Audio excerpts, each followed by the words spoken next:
Hey, what's going on, guys? It's your boy Kendeazy here, and welcome to the first video of the Playbook, your new #1 guide for all things fantasy football. Here at the Playbook, we are committed to knowing ballers on the field so we can help you ball out in your fantasy leagues. Whether it's bragging rights or that cash prize, we want you to go home with it. Let's not waste any more time and let's jump right into it. We are in the middle of the NFL offseason, which means players and coaches are changing teams, which also means new fantasy storylines are being created. Today's video is the top 5 fantasy storylines that all fantasy managers should know going into this upcoming season before they do their draft.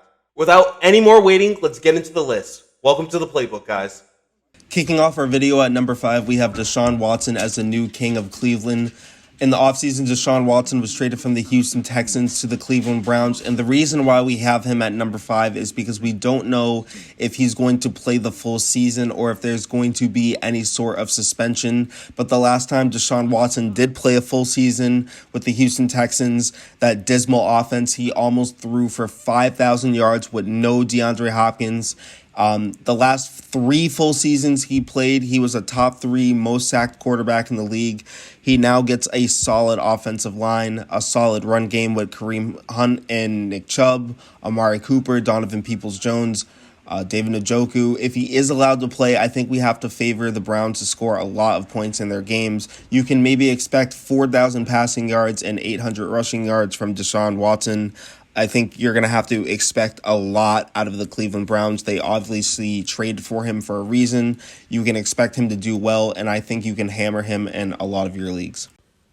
At number 4, we have Russell Wilson to Denver. That's right. Russell Wilson is a Denver Bronco. And kind of like the Cleveland Browns and Deshaun Watson, Denver felt that they just needed a quarterback to move to the next level. So they went out and traded for Russell Wilson.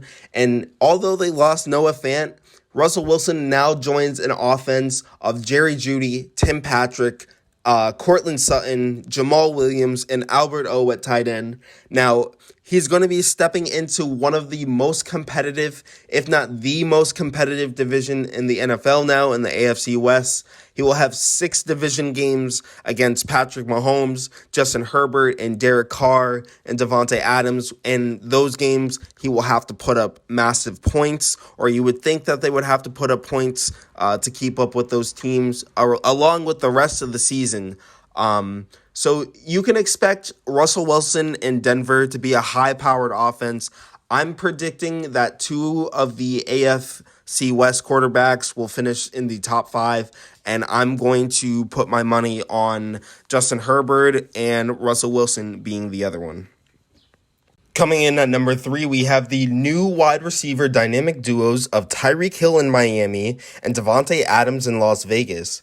Now, this feels like the summer of 2018 when DeAndre Hopkins and Stephon Diggs were traded to their new teams, but now these are the top 2 receivers leaving the top 2 quarterbacks in the league. Now, we can go back and forth about how good Tua versus Derek Carr is, but the plain and simple answer is that both of them are not Patrick Mahomes and Aaron Rodgers. Both of these receivers are going to see a downgrade in at least quarterback play, at least the skill level of quarterback play. That means that they're going to be used entirely different ways in their offenses. It's not just throw it up to Tyreek, throw it up to Devonta Adams and make a play. That is not always going to work in their new offenses. And for those reasons, we're going to have to make a decision on if we want to draft either of these wide receivers in our fantasy draft.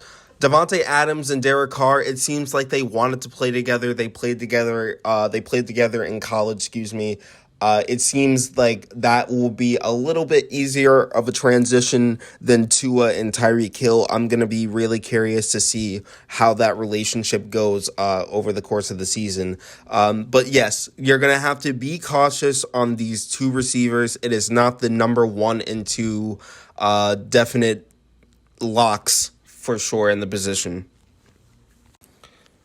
The next two storylines involve the two former quarterbacks of the new wide receiver duos. And first, we're going to be talking about Aaron Rodgers and the Packers offense. We're going to have to see what the Packers offense looks like without Devonta Adams. Typically, it's been next man up for Aaron Rodgers, and the next man up in the offense is Allen Lazard.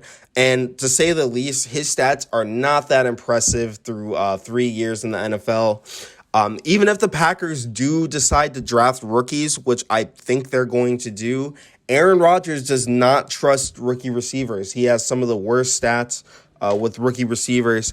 Robert Tonyan is still recovering from an ACL, and that leaves A.J. Dillon and Aaron Jones as the best targets in the offense. And I know it's tough to bet against Aaron Rodgers and the Packers, and he's still one of the best elite quarterbacks in the league. He's, coming off an MVP season, back-to-back MVP seasons. But it's still going to be very different in that Packers offense, and you might have to tamper your expectations. I still think Aaron Rodgers will be a great option for a fantasy quarterback. I just think that there might be a lot better options.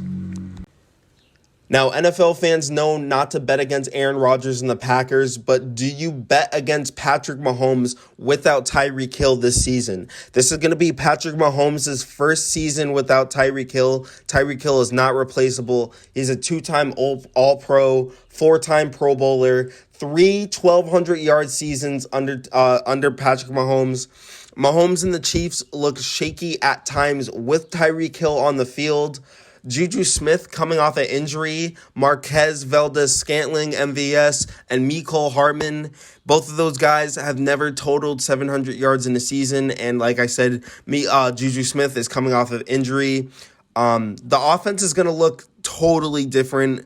I think this is going to be a bigger impact than A-Rod because we've seen what Aaron Rodgers can do in the league, with multiple targets. We have never really seen Mahomes without the safety blankets, if you will, of Travis Kelce and Tyreek Hill. And now that a giant piece of the, success of the Chiefs is missing, we're going to have to see how Patrick Mahomes does, because I think people are starting to figure out Mahomes. They were starting to figure him out last year. And, playing without Tyreek Hill, like I said, it's going to be a massive adjustment. And I think this is a massive storyline that people need to look into going into the season.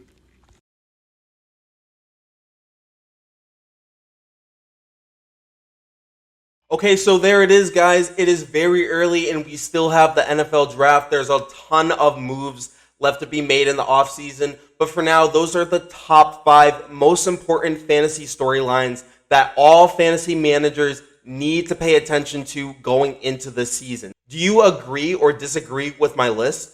Did I get the order right? Or perhaps there was a bigger storyline that didn't even make my top 5? At the Playbook, we are building an inclusive football community where we want each and every one of our community members' voices to be heard. So if you have something to say about today's video or content in the future, never hesitate to drop a comment on one of our videos.